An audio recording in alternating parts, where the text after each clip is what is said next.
Bon, avec tout le respect, moi je respecte les opinions des uns des autres, mais doctrinalement parlant, il n'y a aucune femme dans la Bible qui a été consacrée au ministère de la parole. Il n'y en a pas. Citez-nous ne fût-ce qu'une seule femme consacrée au ministère de la parole. Partant de l'ancienne alliance jusqu'à la nouvelle alliance, il n'y en a pas. Quand on veut rester doctrinal, quand on veut rester structurel, comme les protestants disent, sur la structure, seules les Écritures. Si on veut rester dans les Écritures, il n'y en a pas. Donc, consacrer une femme au ministère de la parole, établir une femme pasteur d'une église, établir une femme apôtre dans une église, n'est pas biblique, n'est pas doctrinal.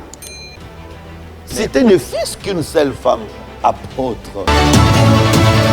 Jésus avait dit, le champ est grand, la moisson est grande, mais il y a peu de serviteurs. Priez les pères pour qu'il envoie des serviteurs. Jésus n'avait pas dit prier les pères pour qu'il envoie des servantes. Vous voyez? Donc, nous devons rester dans la logique des Écritures. L'œuvre de Dieu, c'est Dieu lui-même qui l'a accompli. Les hommes ne peuvent pas aider Dieu à faire son travail. Donc, ici, je fais appel à toutes les dames, toutes les femmes courageuses, vaillantes, qui ont fait ce travail, d'appeler les gens au Seigneur. C'est un bon travail, vous avez fait. Mais maintenant, ne restez pas là. Il faut faire appel au ministre de la parole, sachant que dans la Bible, une femme n'a jamais eu le ministère de la parole. Sinon, une poule pouvait chanter un certain matin. Mais on ne l'a jamais vu. Il y a certaines femmes qui ont des capacités extraordinaires que les hommes même n'ont pas. Je connais des femmes qui parlent bien. Je connais des femmes qui peuvent affronter des choses difficiles que les hommes ne peuvent pas affronter. Mais c'est là, ça ce n'est pas le ministère de la parole. Dans l'ancien temps, comme au temps de l'Église primitive, on n'accordait pas aux femmes d'enseigner, peu importe la capacité qu'elles pouvaient avoir. Et donc aujourd'hui, si nous réclamons de l'Église de Jésus-Christ, nous devons suivre cette logique. Bonjour, bonsoir chez vous, bien-aimés dans le Seigneur. Nous sommes ici à l'Assemblée des Saints de Kaouka, sur l'avenue Sécurité numéro 15 bis. Nous sommes là pour le compte de votre émission que vous aimez tant, que disent les Écritures. Nous sommes là pour faire parler les Écritures et nous dire exactement les profondeurs des Écritures, quelle est la pensée de Dieu derrière chaque sujet que nous allons choisir pour vous, pour la croissance de votre foi.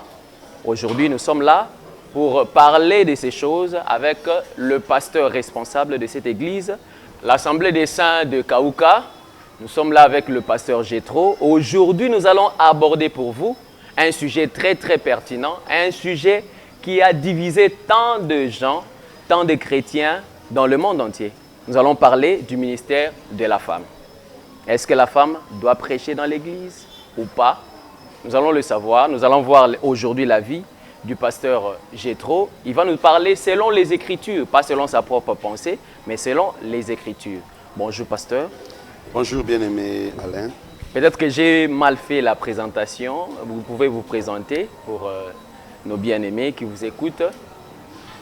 Ah bon, je suis le frère Jétro, comme vous venez de dire. Oui. Serviteur de Dieu dans l'église corps. Donc je travaille pour tout le monde, tous ceux qui sont appelés au salut, peu importe la communauté dans laquelle ils se trouvent, peu importe les lieux. C'est pourquoi nous nous lançons très souvent dans des enseignements sur des réseaux sociaux. C'est pour nous permettre d'atteindre tout le monde jusqu'aux extrémités de la terre. J'anime souvent aussi des conférences, des séminaires. J'interviens également dans des assemblées, dans différentes assemblées.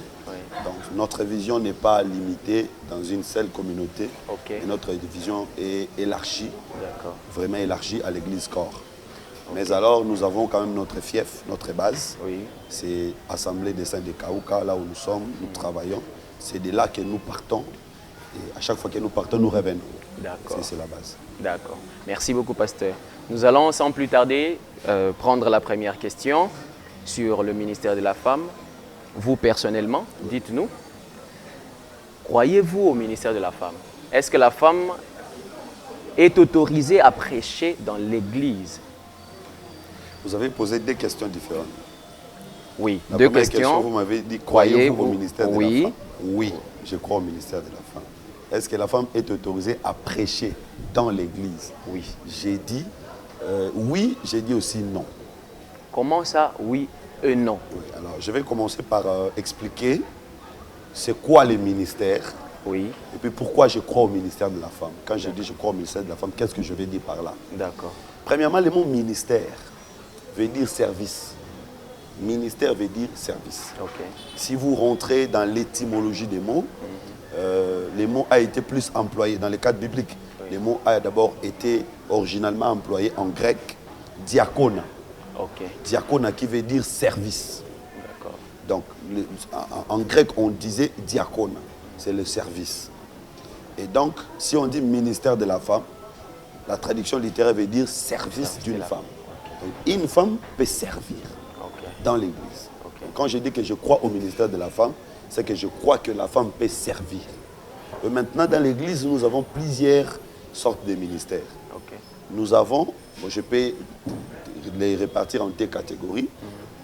La première catégorie, c'est le ministère de la parole, dans laquelle il y a les apôtres, les prophètes, les docteurs, tout ça. Pour ce qui concerne le ministère de la parole, la Bible est claire, le ministère de la parole, c'est réservé aux hommes. D'accord. Donc, des êtres humains de sexe masculin. Et maintenant, les autres ministères qui accompagnent le ministère de la parole peuvent être exercés, que ce soit par les hommes ou par les femmes. C'est-à-dire les autres services dans l'église. Par exemple? Il y a par exemple les services des chantres. Oui. Les femmes peuvent exercer, ou les hommes également. Il y a des services d'entretien, des services d'accueil. Oui. Il y a plusieurs services dans l'église. Je peux même évoquer Romains chapitre 16, par exemple, verset 1, si vous pouvez nous aider avec la lecture. Romains chapitre 16, verset 1. Romains 16, verset 1er. Donc, ici, la Bible nous montre l'exercice d'un ministère par une femme. Oui. Romains chapitre 16, verset 1er. Oui. Je vous recommande Phobé, notre sœur, qui est diaconesse de l'église de Sancré. Voilà. Diaconesse de l'église de Sangré. Oui. Si vous remontez, je n'ai pas amené ma Bible grecque malheureusement, sinon j'allais vous lire en grec. Oui. C'est servante. En grec, les mots signifient servante. Donc ici, diaconesse, c'est ministère, mais c'est dans le sens du service. Donc c'était une sœur qui servait le Seigneur dans cette église. Vous voyez qu'au temps des apôtres, les femmes servaient le Seigneur. Oui. Mais c'est quel service? Ce n'est pas le ministère de la parole, mais c'est tout autre service. Parce que le ministère de la parole, il y a beaucoup de choses à prendre là-dedans. Donc les femmes peuvent servir, le ministère, ils peuvent exercer différents ministères dans l'église. Je peux ajouter Tite chapitre 2, parce que vous avez dit l'émission c'est que disent les Écritures. Oui, oui. Donc, je préfère me taire, mais laisser les Écritures parler. Oui. Tite chapitre 2, verset 3 à 4. Dit que les femmes âgées doivent aussi avoir l'extérieur qui convient à la sainteté, n'être ni médisantes, ni à donner au vin, qu'elles doivent donner de bonnes instructions, dans le but d'apprendre aux jeunes. C'est un ministère, c'est un travail, c'est un service. Les femmes âgées doivent donner des bonnes instructions. Donc elles doivent travailler. Elles doivent exercer un ministère. Ce ministère, c'est difficile que le pasteur le fasse.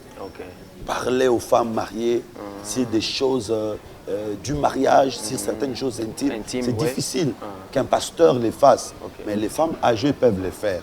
Donc ici encore, on montre que les femmes ont un ministère. Ils ont un service à faire dans l'église. Je vais donner un dernier test par rapport à ça. 1 Timothée chapitre 2, verset 10. 1 Timothée chapitre 2, verset 10. Oui. 1 Timothée chapitre 2, verset 10. Mais qu'elle se part de bonnes œuvres, comme il convient à des femmes qui font profession de servir Dieu. Qu'elle se part de bonnes œuvres comme il convient à des femmes qui font profession. Vous voyez ce que nous voyons chez, excusez-moi de citer les catholiques, des mamélos. Ce sont des femmes qui font profession de servir Dieu. En principe, on devait les retrouver dans les églises évangéliques. Des femmes qui donnent leur vie pour servir Dieu. Parce qu'au temps ancien, il y avait des femmes qui faisaient profession de servir Dieu. Nous avons la prophétesse Anne, on l'a trouvée dans les temples, en train de servir Dieu. Je vous ai cité Fouébé, il y a les autres de Lydie et les autres qui servaient le Seigneur. Aujourd'hui, nos sœurs ne servent pas Dieu. Elles sont rares, les femmes qui font profession. C'est-à-dire que c'est leur travail. Elle est là pour servir Dieu. Elle vient le matin, elle est là, elle s'occupe de l'église, elle s'occupe du pasteur, elle s'occupe de l'œuvre de Dieu, elle s'occupe de fidèles, elle prend ça comme son travail, le soir elle rentre chez lui et elle croit que Dieu va lui payer, Dieu va lui bénir. Et ceux qui ont des emplois, elle va à son travail, quand elle a le temps libre, elle vient, elle sert Dieu. Donc nous devons avoir des femmes qui font profession, parce que quand on n'explique pas bien c'est quoi les ministères, et finalement on décourage les femmes ne savent même pas qu'elles ont des devoirs ou des choses à faire dans l'église.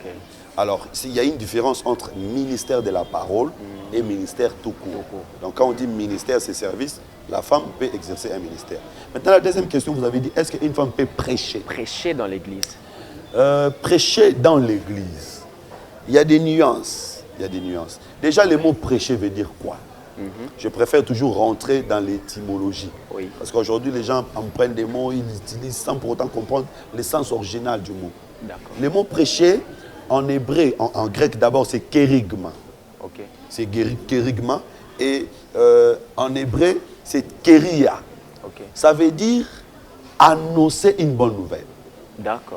Par exemple, quand il y a par exemple une guerre entre deux nations et qu'une autre a gagné, alors il y a quelqu'un qui courira. Parce que ces temps-là, il n'y avait pas de téléphone. Quelqu'un va aller. Donc, quand il va là, le message qu'il va annoncer, cet acte-là, c'est kérigma. Il vient annoncer. Donc, c'est de là où on a tiré ces mots pour prêcher. C'est-à-dire c'est l'annonce de la bonne nouvelle. Et donc, les femmes peuvent le faire. Les femmes peuvent annoncer la bonne nouvelle partout. Là, nous ne sommes pas d'abord dans le cadre de l'église, mais nous sommes partout. À la télé, dans une émission comme ça, vous pouvez recevoir aussi une femme qui vient annoncer la victoire de Christ. Donc, prédication, c'était d'abord dans ce sens-là. Et maintenant, il y a un autre mot qui vient entrer en compétition, qui entre en musique, c'est le mot didaskoi. Didaskoi, c'est enseigner. Donc, alors quand on veut parler, il faut savoir différencier, parce qu'en grec, on faisait cette différence. Donc, quand l'apôtre Paul dit « Je ne permets pas à la femme d'enseigner », le verbe utilisé, c'est « didaskoi ». Ce n'est pas « kérigma ». Donc, c'est des choses différentes. Ce n'est pas prêcher. On n'interdit pas à la femme de prêcher. C'est-à-dire qu'on n'interdit pas à la femme d'annoncer la bonne nouvelle. La femme peut annoncer la bonne nouvelle. Mais structurer un enseignement, c'est définir comme un enseignant assise dans l'église, ce n'est pas une responsabilité qu'on donne à la femme. Donc moi j'encourage aux femmes de proclamer la bonne nouvelle. Proclamer la bonne nouvelle de Christ partout. Parler de Christ dans des bus, parler de Christ dans des marchés, parler de Christ dans les lieux où vous travaillez, parler de Christ à la télé, parler de Christ partout. Mais pour ce qui concerne les sacerdoces assis, ça c'est structuré. Nous allons y arriver. C'est structuré et Dieu donne des règles par rapport à ça. Et là, on ne confie pas à la femme une telle responsabilité. Mais la femme peut parler de Christ donc dans d'autres circonstances. En dehors de l'église. Et donc, je peux ajouter un texte par rapport à ça. 1 Corinthiens chapitre 14, verset 33. Oui, 1 Corinthiens 14, 33. Il est écrit, car Dieu n'est pas un Dieu de désordre, mais de paix, comme dans toutes les églises des saints. Dieu n'est pas un Dieu de désordre, mais de paix. Quand on parle de l'ordre, c'est-à-dire chaque chose à sa place. Chacun a un rôle. Donc Dieu a établi des choses, parce qu'il a commencé avec les sacerdoces lévitiques. Dans les sacerdoces lévitiques, Dieu avait établi aussi des choses. Chacun avait un rôle à jouer. Il avait divisé les fonctions. Le fils d'Aaron avait des fonctions à remplir.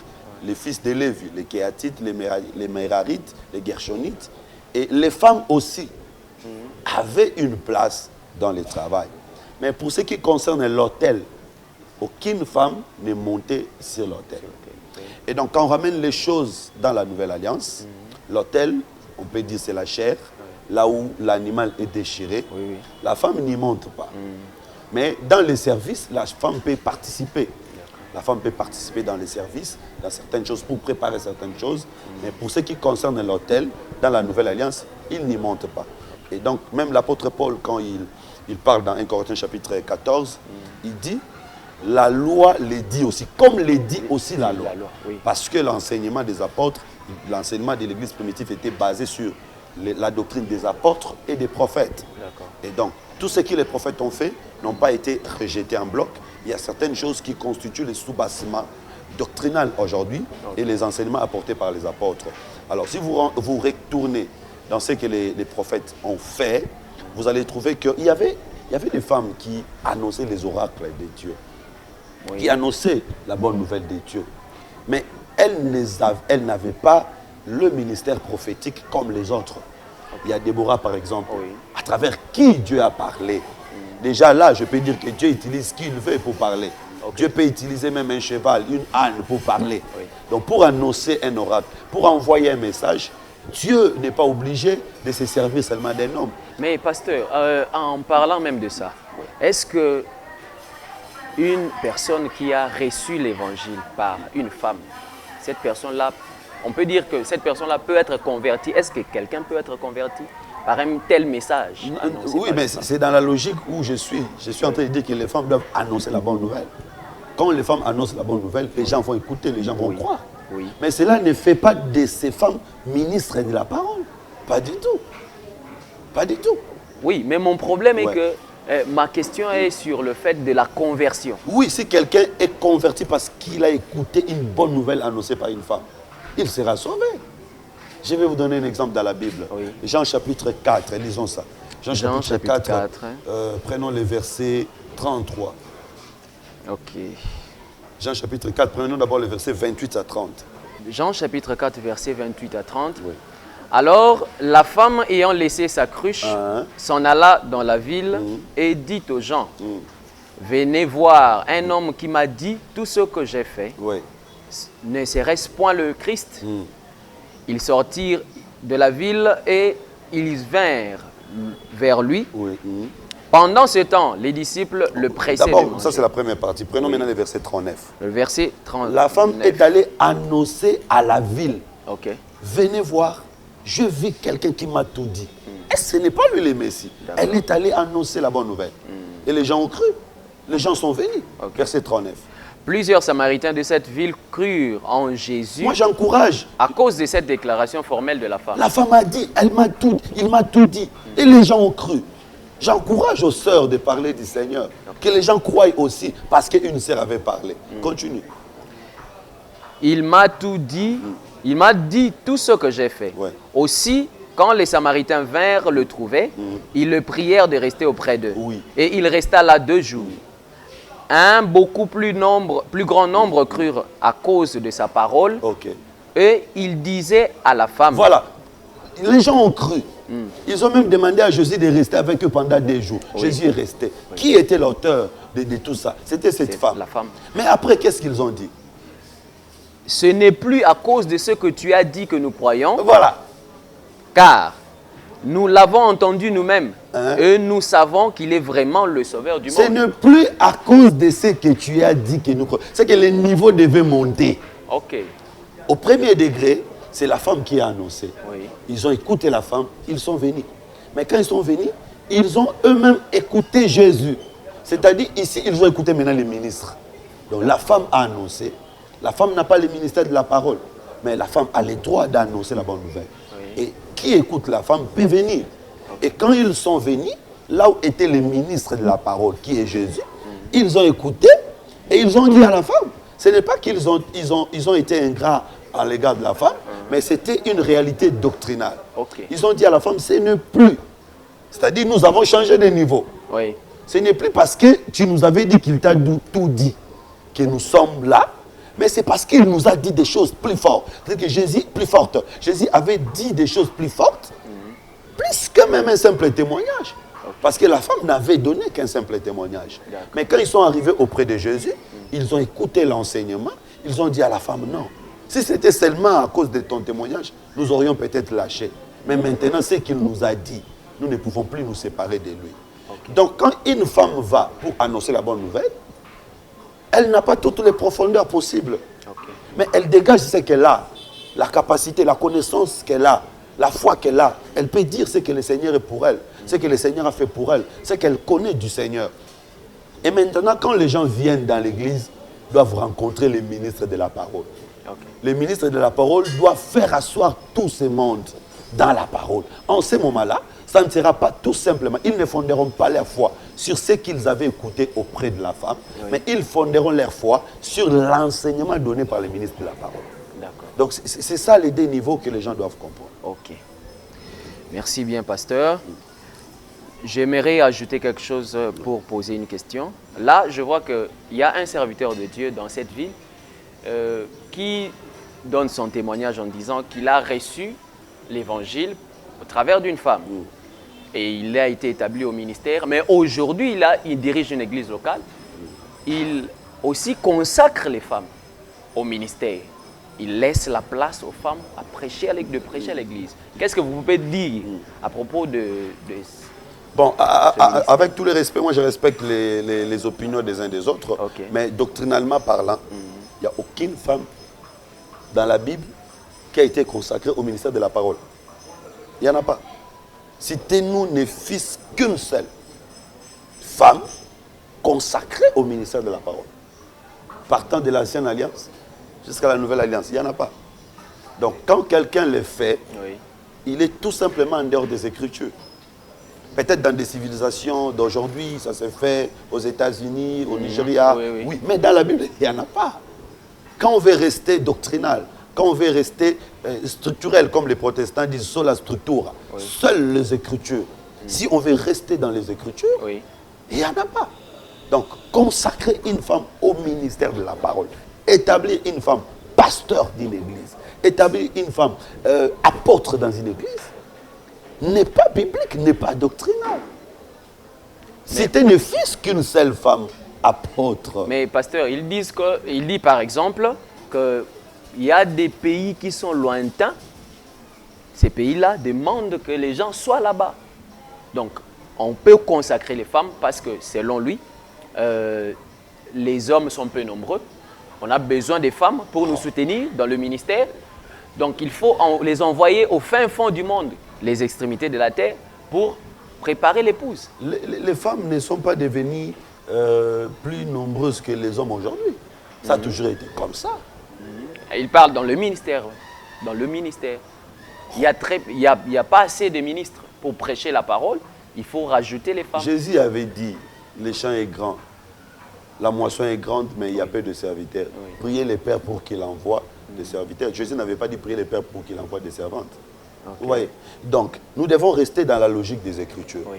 L'œuvre de Dieu, c'est Dieu lui-même qui l'a accompli. Les hommes ne peuvent pas aider Dieu à faire son travail. Dieu s'aide lui-même. Dieu a ses principes. Et on doit respecter les principes de Dieu. Je suis d'accord qu'on prie pour une sœur pour qu'elle soit missionnaire. Je suis d'accord.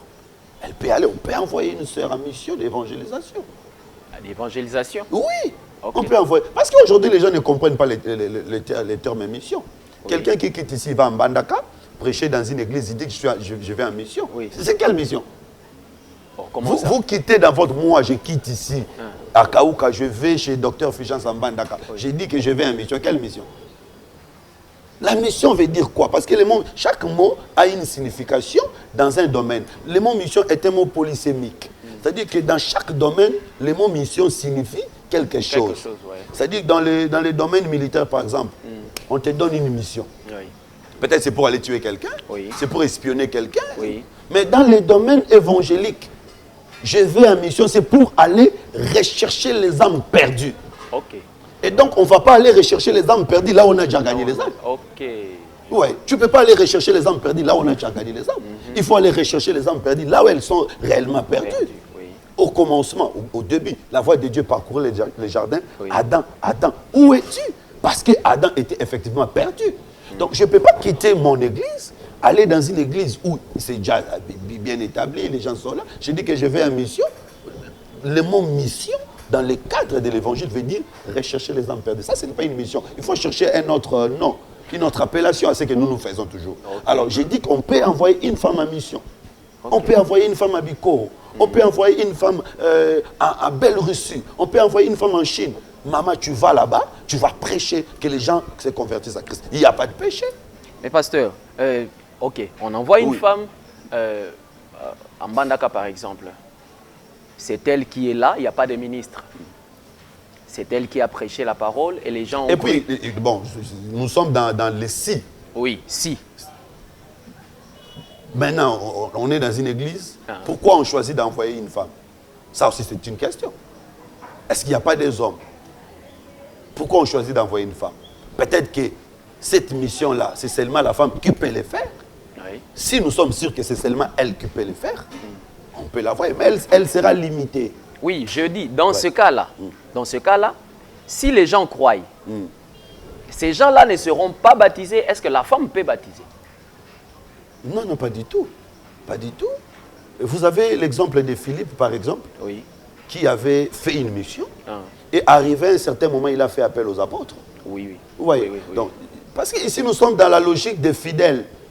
Une femme, c'est une croyante, comme les hommes aussi. Oui. On peut envoyer aussi un frère en mission, va évangéliser, va prêcher telle place, va gagner les âmes.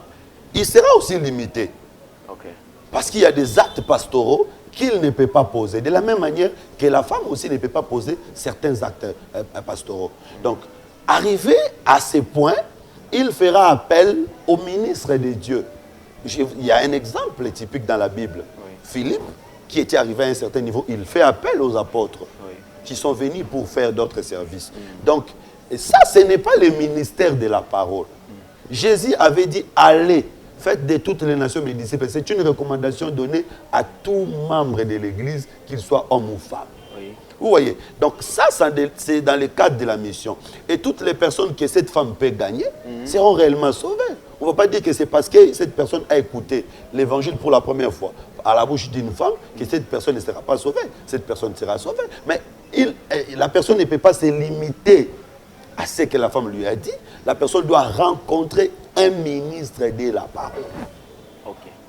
Donc ici, je fais appel à toutes les dames, toutes les femmes courageuses, vaillantes, qui ont fait ce travail, d'appeler les gens au Seigneur.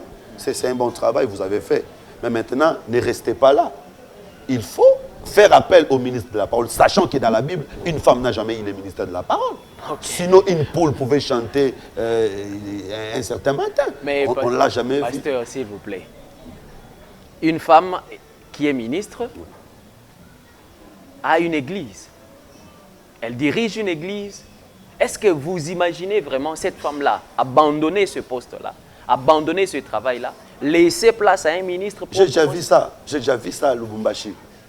Je ne vais pas citer le nom de l'église en question. C'est une grande église. J'ai déjà prêché dans cette église. C'est très difficile. Il y a une dame qui a commencé une œuvre. Et après, elle a compris qu'elle ne pouvait plus continuer. Le Seigneur lui avait évidemment parlé. Elle ne pouvait plus continuer. Elle a laissé aux hommes. Elle continue à prier. Donc, vous invitez aujourd'hui celles qui... Oui, j'invite celles qui pensent qu'elles ont fait ce travail. C'est un bon travail. On ne peut pas dire qu'elles déméritent. Moi, je respecte les femmes. Il y a certaines femmes qui ont des capacités extraordinaires que les hommes même n'ont pas. Je connais des femmes qui parlent bien. Je connais des femmes qui peuvent affronter des choses difficiles que les hommes ne peuvent pas affronter. Mais ça, ce n'est pas le ministère de la parole. Vous pouvez avoir l'art de parler. Vous pouvez être courageuse, vous pouvez être intelligente, mais ça ne fait pas vous ministre de la parole. Ce sont des capacités que vous pouvez mettre au profit pour l'œuvre de Dieu, sous le leadership, sous la direction des ministres de Dieu. Ah, donc elles doivent laisser place aux ministres de Dieu, de prendre place, elles doivent s'asseoir. C'est ça, elles doivent travailler sous la direction. Je vais vous donner des textes. Prenons par exemple Luc chapitre 7.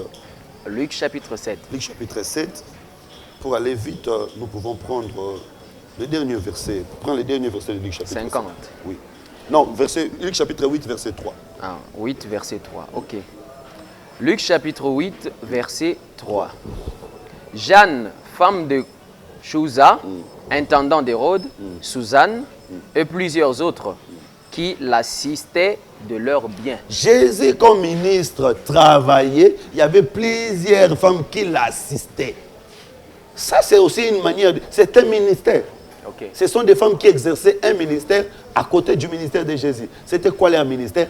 Assister Jésus à vers l'herbe. Okay. Alors, je donne un autre texte.